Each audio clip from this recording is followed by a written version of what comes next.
अस्सलाम वालेकुम dear viewers, आप देख रहे हैं मेरा यूट्यूब चैनल और मैं आपको पढ़ा रहा हूं कॉनिक सेक्शन चैप्टर 6, जिसके बारे में बड़े र्यूमर्स थे।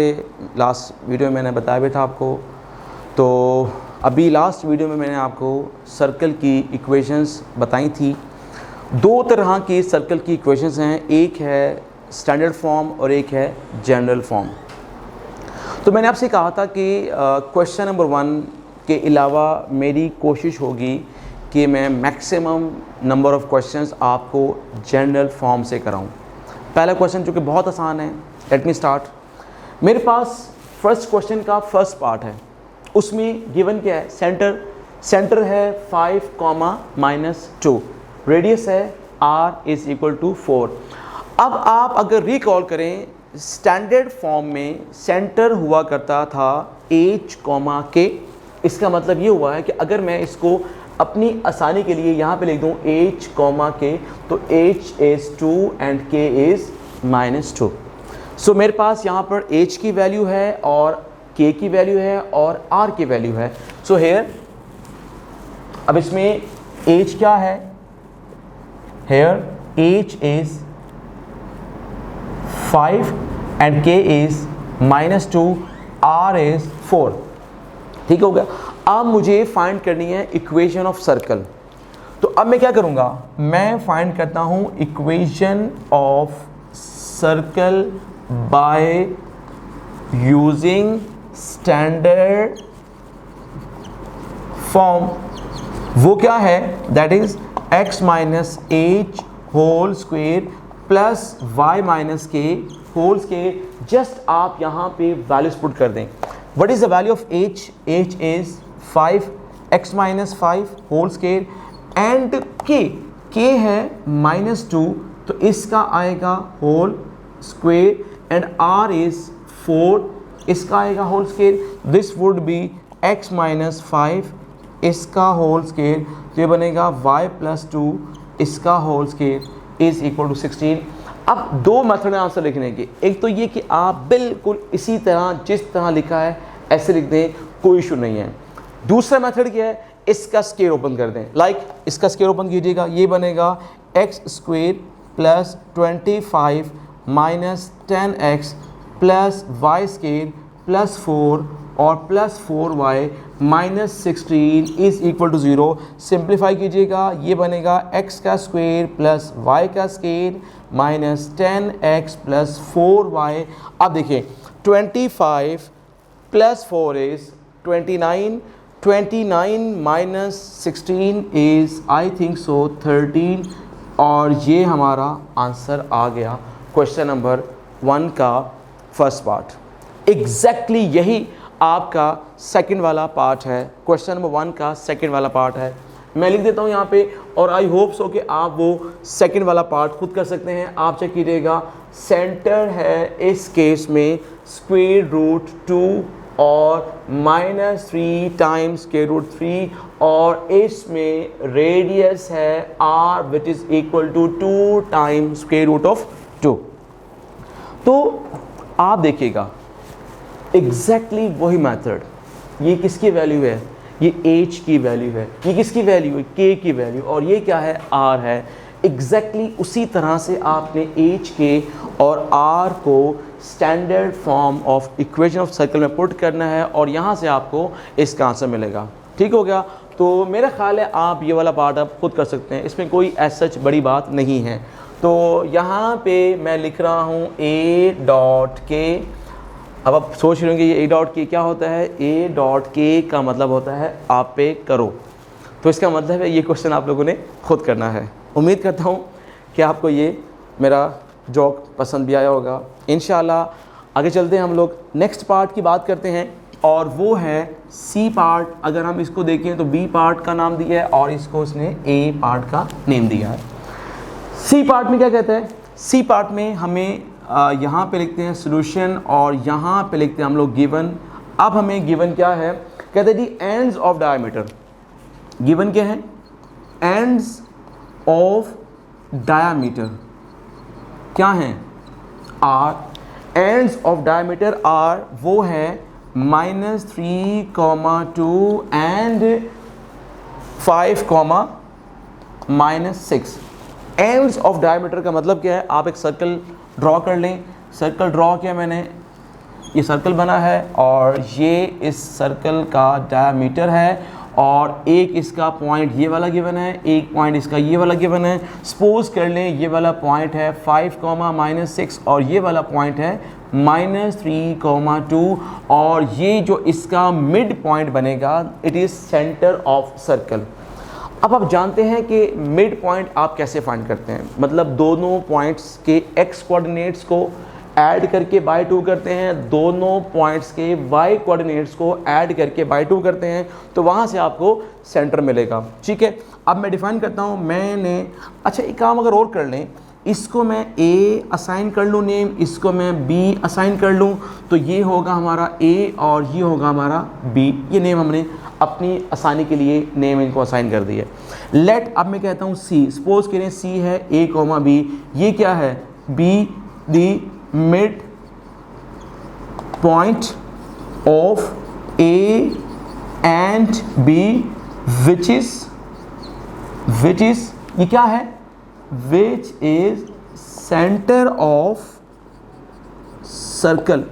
सी ए बी का मिड पॉइंट भी है और सी सर्कल का सेंटर भी है। So by mid point formula, अब देखिएगा मैंने लिखा सी ए, B, यहाँ भी C लिखूँगा। अब ज़रा मिड फाइंड कीजिएगा, कैसे मिड फाइंड करेंगे, -3 + 5/2 एंड 2 - 6/2। -3 + 5 मीन 2, 2/2 मीन 1, तो इसका मतलब हुआ हमें क्या मिला 1, 2 - 6 मीन -4/2, ये बनेगा -2 आ जाएगा। इसका मतलब मुझे सेंटर मिल गया है। अब आप जानते हैं, क्या जानते हैं, सिंस रेडियस किसके इक्वल है, डिस्टेंस ACB है और डिस्टेंस BCB है, तो इसका मतलब आप डिस्टेंस AC फाइंड करें या आप डिस्टेंस BC फाइंड करें, दोनों इक्वल हैं, दोनों ही R के इक्वल होंगे। सो नाउ आप यहाँ लिखेंगे R और R आपने ले लिया। चलें यहाँ पे मैं मेंशन कर देता हूँ AC और AC। अब मैं बाय डिस्टेंस फार्मूला फाइंड करूँगा, A ये है और C ये है, तो ये बनेगा सपोज हमारा x1 और ये होगा x2, तो फार्मूला होता है x2 माइनस, अब चूँकि यहाँ भी माइनस है तो माइनस माइनस ये होगा +1 + 3 और प्लस होगा, देखिएगा ये होगा y2, it is y1, this is -2 whole square. अब ये क्या बन रहा है, 1 + 3 मीन 4, 4 का स्क्वायर होगा 16, -2 मीन 4 या -4 का स्क्वायर अगेन 16। आप इसको लिखेंगे √32 और अगर आप इसको लिखना चाहें, ब्रेक करना चाहें, तो आपको पता है ये बनेगा 16 × 2, तो वो हो जाएगा 4 × √2। ये हमारा रेडियस आ गया, ये हमारा सेंटर आ गया। अब क्या बात है, कोई बात नहीं है, सेंटर भी अवेलेबल है, रेडियस भी अवेलेबल है। इक्वेशन ऑफ सर्कल फाइंड करने की बात करते हैं, तो अब मैं यहाँ पे चूँकि स्पेस ख़त्म हो रही है, इक्वेशन ऑफ सर्कल मैं लिख रहा हूँ अब डायरेक्ट। आप कोशिश कीजिएगा जिस तरह से मैंने ये करवाया इसी को फॉलो कर लीजिएगा, ज़्यादा अच्छा है। तो चूँकि अब स्पेस ख़त्म हो गई है, आगे मैं जाऊँगा तो मुझे वो अरेज करना पड़ेगा। तो देखिएगा ये बनेगा x माइनस, ये क्या है, सेंटर का x कोऑर्डिनेट होता है h, ये बनेगा x - 1 का होल स्क्वायर और आएगा y - -2 का whole square is equal to 4 × √2, इसका होल स्क्वायर आएगा। अगेन हमारे पास दो मेथड्स हैं, नंबर 1 कि आप इसको एक स्टेप के बाद स्टॉप कर दें, नंबर 2 आप इसका इसी तरह प्रीवियस पार्ट की तरह स्क्वायर ओपन करके भी आप इसको लिख सकते हैं। अब इट्स अप टू यू, जिस तरह भी आप करना चाहें कर सकते हैं। सो मैं उम्मीद करता हूं कि ये आप लोग कर लेंगे और A डॉट की का मतलब आपको पता है। सो अब नेक्स्ट हम बात करते हैं, अगले क्वेश्चन की तरफ चलते हैं और नेक्स्ट हमारा क्वेश्चन नंबर 2 होगा। क्योंकि ये बहुत आसान वाले पार्ट थे, इसलिए मैंने आपको एक पार्ट कंप्लीट करवाया, बी पार्ट आपके लिए स्किप किया, सी पार्ट मैंने तकरीबन कंप्लीट करा ही दिया, बस एक आध दो स्टेप वो आप खुद कर सकते हैं और इतना काम आपको डेफिनेटली करना भी चाहिए। The next question is question number 2, और क्वेश्चन नंबर 2 में हमने क्या करना है, क्वेश्चन नंबर 2 में हम देखते हैं हमें क्या करना है। हमें क्वेश्चन नंबर 2 में 4 पार्ट्स दिए जा रहे हैं, मैं इसका एक पार्ट चूज़ करने जा रहा हूँ। क्वेश्चन नंबर 2 का मैंने पार्ट नंबर 2 प्रेफर कर लिया। इसके 4 पार्ट्स हैं, सेकंड मीन बी पार्ट, ए पार्ट की बात कर लें या बी पार्ट की बात करें, सी की बात करें या डी की बात करें, ठीक है। इसमें मेथड सेम होगा, देखिएगा 5x² plus 5y² plus 14x plus 12y is equal to 0। आपके पास सर्कल की इक्वेशन अवेलेबल है, आपसे डिमांड किया जा रहा है इसका सेंटर और इसका रेडियस बताइएगा। अच्छा, पहली बात ये, अगर मैं थोड़ा सा रिकॉल करूं, आप जानते हैं, क्या जानते हैं आप लोग, कि हमारे पास सर्कल की इक्वेशन है x² plus y² plus 2gx plus 2fy plus c is equal to 0। इस इक्वेशन को हम कहते हैं जनरल फॉर्म। जनरल फॉर्म में अगर इक्वेशन हो तो उसके लिए शर्त ये है कि coefficient of x² and y² must be same and 1। तो ये सेम तो है लेकिन 1 नहीं है, तो पहले आप क्या करेंगे, इसको 1 बनाएंगे। और 1 कैसे बनाएंगे, आप लिखेंगे डिवाइडिंग बोथ साइड्स बाय 5 से डिवाइड कीजिए। जब डिवाइड करेंगे तो ये बनेगा x² plus y² plus 14/5x plus 12/5y is equal to 0। इसे मैंने इक्वेशन नंबर 1 का नेम दिया। अब यहाँ पे हम लिखते हैं सर्कल की इक्वेशन इन जनरल फॉर्म, वो है x² plus y² plus 2gx plus 2fy plus c is equal to 0। अब इन दोनों को इक्वेट कर लें। आप इक्वेट कैसे करेंगे, आप लिखेंगे जी from equation number 1 and equation number 2, just आप इक्वेट करें coefficient of x in both equations. तो यहाँ पे कोफिशिएंट ऑफ x है 2g, वहाँ पर है 14/5 इम्प्लाइज आप देख रहे हैं g बिकम्स 7/5, ठीक है। 2 से डिवाइड किया, ये जब 2 इधर आएगा तो ये बनेगा 14/2 इंटू 5, तो वो कैंसिल होगा, दिस वुड बिकम 7/5।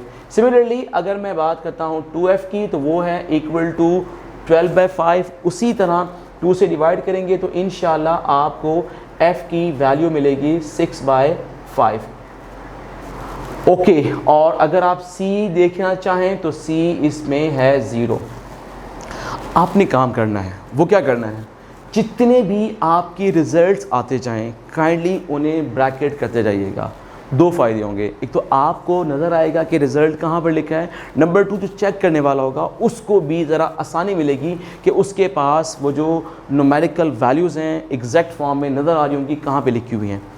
अब आप जानते हैं इस फॉर्म में अगर सर्कल हो तो इसका सेंटर हमने देखा था क्या था, -g और -f, और इसका रेडियस था √g² प्लस f² -c। तो अब मैं यहाँ पे क्या लिख रहा हूँ, सिंस आई नो के सेंटर ऑफ सर्कल इस केस में है -g और -f, मैं आगे लिख रहा हूँ उसकी वैल्यूज़। तो सेंटर क्या बना हमारा, -7/5 -6/5, और आप अगर यूँ कर लें तो दी बेस्ट होगा कि नीचे लिखें सेंटर और उसका आंसर है -7/5 और -6/5। इसको आप यहाँ पे ब्रैकेट कर दीजिए। तो ये बहुत अच्छा होता है, जितना आप ब्रैकेट करते जाएंगे उतना आपको फ़ायदा होगा कि आपको समझ आएगा कि रिज़ल्ट कहाँ पर लिखा हुआ है। नेक्स्ट उसने क्या पूछा, रेडियस। आप जानते हैं अगर इस तरह की फॉर्म हो तो इसका रेडियस होता है √g² प्लस f² और -c। अब आप यहाँ पर इसकी वैल्यूज़ को पुट कीजिएगा। What is the value of g? g है 7/5, इसका आप लेंगे होल स्क्वायर। f है 6/5, इसका लेंगे आप होल स्क्वायर, और c इसमें 0 है। ठीक हो गया। तो 7 का स्क्वायर कितना होता है, इट इज़ 49/25, 36/25। अगर आप इसका एलसीएम ले लें तो ऊपर बनेगा 49 प्लस आएगा 36 बाय आएगा 25, तो ये बनेगा ऊपर बनेगा 5, दिस वुड बी 85/25। अगर आप इसको 5 पे कैंसिल करेंगे तो मेरा ख्याल है ऊपर बनेगा 17/5। अगर मैं गलत नहीं हूँ तो शायद इसका आंसर ये बनता है 17 होगा, या मेरा ख्याल है 17 ही बनता है। तो ये इसका आंसर आ गया। अच्छा, अगर देखिएगा वो ये है कि अगर इक्वेशन आपको already X square plus Y square plus की फॉर्म में गिवन है तो फिर आपने किसी भी नंबर से डिवाइड नहीं करना, आपने डायरेक्ट ये इक्वेशन लिखनी है और लिखने के बाद आपने just coefficients of X Y and constant इन्हें इक्वेट करना है, क्योंकि आपने सेंटर फाइंड करना है, आपने रेडियस फाइंड करना है। सेंटर और रेडियस में आपको जी, एफ और सी चाहिए। जी, एफ और सी जब मिल जाएंगे, सेंटर का फार्मूला लिखें, वहाँ पे वैल्यूज पुट करें, उसके बाद रेडियस का फार्मूला लिखें, उसमें वैल्यूज पुट करें, सिंप्लीफाई करें, तो इंशाल्लाह आपको आंसर बड़ी आसानी से मिल जाएगा। सो ये हमारा क्वेश्चन नंबर 2 था, जिसका मैंने बी पार्ट आपके सामने सॉल्व किया। इसी तरह से आप इसका ए पार्ट, इसका बी पार्ट, इसका सी पार्ट और इसका डी पार्ट आप खुद सॉल्व कर सकते हैं। क्योंकि स्पेस का इशू होता है इसलिए मुझे मजबूरन ये इरेज करना पड़ेगा, क्योंकि अब मैंने आपको असल में जो क्वेश्चन स्टार्ट हुए हैं इस चैप्टर में, इस एक्सरसाइज में, वो हैं क्वेश्चन नंबर 3 से ऑनवर्ड। ये जितने भी क्वेश्चन थे, अगर मैं कहूँ तो शायद ये, अगर फेडरल बोर्ड की बात करें तो मे बी ये शॉर्ट में आए, मे बी ना आए, एमसीक्यूज़ में तो डेफिनेटली आ सकते हैं, ठीक है। हाँ, अगर पंजाब बोर्ड की बात करें तो वहाँ पे डेफिनेटली ये क्वेश्चन शॉर्ट में आ सकते हैं। तो अब हम चलते हैं क्वेश्चन नंबर 3 की तरफ, और क्वेश्चन नंबर 3 में हमने क्या करना है, उसमें हमें ये कहा जा रहा है कि right an equation of the circle that passes through the given points. अब होगा क्या, क्वेश्चन नंबर 3 के हैं 4 पार्ट्स। मैं कोशिश करूँगा उसका एक पार्ट कराऊँ आपको, और बाकी सारे पार्ट्स उसी तरह से आप ट्राई कीजिएगा। अगर कोई पार्ट आपको मुश्किल लगा कमेंट में बताइएगा, इंशाल्लाह उसकी भी फिर हम वीडियो बना के आपको सेंड कर देंगे, ठीक है जी। So the first part is, उसने कहा कि आपने एक इक्वेशन बनानी है और यहाँ पे आपको 3 डिफरेंट पॉइंट्स दिए हैं। एक थ्योरम है, वो थ्योरम ये है कि फ्रॉम 3 डिफरेंट या 3 non collinear points, from 3 non collinear points only 1 circle can pass. अब ये तीनों पॉइंट्स हैं नॉन कोलिनियर। अब कोलिनियर पॉइंट्स और नॉन कोलिनियर पॉइंट्स को चेक कैसे करते थे आप लोग, ये चैप्टर 4 में आपने सीखा होगा। तो फिलहाल मेरा टॉपिक ये नहीं है, तो मैं स्टार्ट करता हूँ जी। क्वेश्चन नंबर 3 है और इसका पार्ट नंबर ए है। हमने क्या करना है, हमने सर्कल की इक्वेशन फाइंड करनी है फ्रॉम गिवन इंफॉर्मेशन जी। तो उसके लिए मैं क्या करता हूँ, मैं एक काम करने जा रहा हूँ। मैं लिखता हूँ जनाब, let X square plus Y square plus 2gx plus 2fy plus C is equal to 0। इसे मैंने इक्वेशन नंबर 1 का नेम दिया। ये क्या है, ये है be the equation of circle passes through the points। पहला पॉइंट है 4,5, बी पॉइंट है -4,-3 एंड सी पॉइंट है 8,-3। हमने करना क्या है, हमारे पास ये 3 डिफरेंट पॉइंट्स आ गए हैं। हमने इन 3 डिफरेंट पॉइंट्स को यूज़ करके सर्कल की इक्वेशन बनानी है। सो हमारे पास यहाँ पे पहला पॉइंट है ए और 4a। ए पॉइंट बना है हमारा 4,5। अब मैं यहाँ क्या लिखूँगा, मैं लिखूँगा जनाब के put x is equal to 4, y is equal to 5 in equation number 1। आप इक्वेशन 1 में पुट करें x की वैल्यू 4 और y की वैल्यू 5, तो 4 का स्क्वायर प्लस 5 का square 2g into 4 2f into 5 plus c is equal to 0। ये मैंने क्या किया, x और y की वैल्यूज मैंने यहाँ पर पुट कर दी हैं। 4 का स्केयर इट इज 16, 5 का square 25, 2 4 8, g plus 10f plus c is equal to 0। तो आप देखिएगा 16 प्लस 25 होता है 41, this would B 8g plus 10f plus c। आप देखें ये बनेगा 41, उसको आपने शिफ्ट किया राइट पे तो ये बना -41 आ गया। इसको मैं एक काम करता हूँ कि इसको मैं इक्वेशन नंबर 2 का नेम दे देता हूँ, ठीक हो गया। अच्छा, अब मैं यहाँ पर लिखूँगा 4 पॉइंट बी पॉइंट हमारा क्या है, विच इज़ -4, -3। अब मुझे क्या करना होगा, अब मुझे ये करना होगा कि मुझे ये वाला पॉइंट पुट करना है कहाँ पे। मैं लिखता हूँ जनाब कि पुट कीजिए x की वैल्यू को -4, y की वैल्यू को -3। कहाँ पुट करेंगे, इन equation number 1।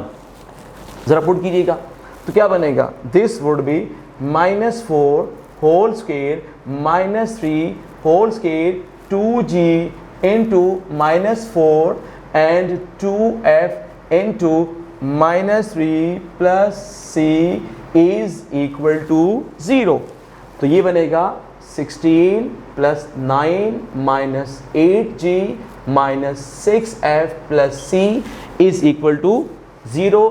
This would be -8g minus 6f plus c। 16 plus 9 mean 25। 25 को जब इधर शिफ्ट किया this becomes -25। इसको मैंने इक्वेशन नंबर 3 का नेम दिया है। और अब मेरा पॉइंट है c और c पॉइंट है 8, -3। इसका मतलब क्या हुआ है, अब मुझे क्या पुट करना होगा, मुझे पुट करना है x की वैल्यू को 8 और y की वैल्यू को -3। कहाँ पुट करना है, इन इक्वेशन नंबर 1। वही वाला काम जो हमने 1 के a के लिए किया। सिमिलरली अब बनेगा 8 square plus -3 square 2g into 8 plus 2f into -3 plus c is equal to 0। 8 square mean 64 plus 9 plus 16g minus 6f plus c is equal to 0। तो ये बनेगा 16g minus 6f plus c is equal to -73। ये हमारी equation number 4 आ गई। अब मुझे क्या करना है, मेरे पास इक्वेशन नंबर 2 है, इक्वेशन नंबर 3 है, इक्वेशन नंबर 4 है। मैंने इन्हें साइमल्टेनियसली सॉल्व करके g, f और c की वैल्यूज़ फाइंड करनी हैं। अब मैं ऐसा क्या करूं कि मुझे g, f और c की वैल्यूज़ मिल जाएं। तो अगर मैं ये करूं, देखिए गौर से, वैसे तो आपके पास डिफरेंट मेथड्स हैं, जो आप करना चाहें कर लें। आप लोग g को पहले कर लें एलिमिनेट, आप f को करें एलिमिनेट, आप c को करें eliminate, it's up to you, कोई प्रॉब्लम नहीं है। अब मैं काम करने जा रहा हूँ, और से देखिएगा, मैं लिखने जा रहा हूँ सब्ट्रैक्टिंग इक्वेशन नंबर 3 एंड 4। जब मैंने 3 एंड 4 लिखा, इसका मतलब ये है कि आप जिस मर्जी इक्वेशन को ऊपर रख लीजिए। तो मैंने रखा है -8g minus 6f plus c is 25, minus में 16g minus 6f plus c is -73। इन्हें आप करें अब सब्ट्रैक्ट। सब्ट्रैक्ट का मतलब साइन चेंज होंगे, ये है माइनस, ये प्लस हो जाएगा, ये माइनस, ये प्लस होगा और ये माइनस। ये देखिए 6f कैंसिल, c कैंसिल, ये कितना बनेगा, दिस वुड बी -24g। अगर आप इसको देखना चाहें तो ये बनता है 48।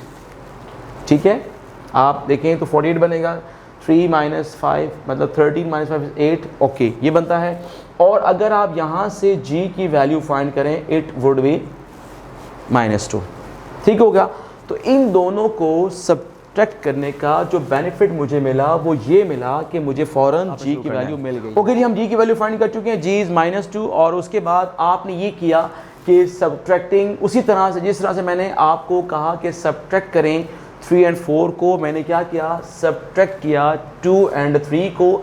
जब मैंने इन्हें सब्ट्रैक्ट किया तो मेरे पास इक्वेशन बनी 16g + 16f = -16। डिवाइड मैंने किया इसको 16 के साथ, जब डिवाइड किया तो बना g + f = -1, और g की वैल्यू पुट की -2, तो -2 + f = -1, तो -2 जब यहाँ पर आया तो प्लस बना, तो ये बना हमारे पास f = 1। तो अब हम क्या करने जा रहे हैं, अब हम ये करने जा रहे हैं कि g की वैल्यू हम पुट करेंगे, f की वैल्यू हम पुट करेंगे, और उसके बाद हम लोग आंसर फाइंड कर लेंगे। g की वैल्यू है -2, f की वैल्यू 1, इसको हम कहाँ पुट करेंगे, इक्वेशन नंबर 2 में। ज़रा पुट करते हैं तो क्या बनेगा, 8 × -2 + 10 × 1 + c = -41।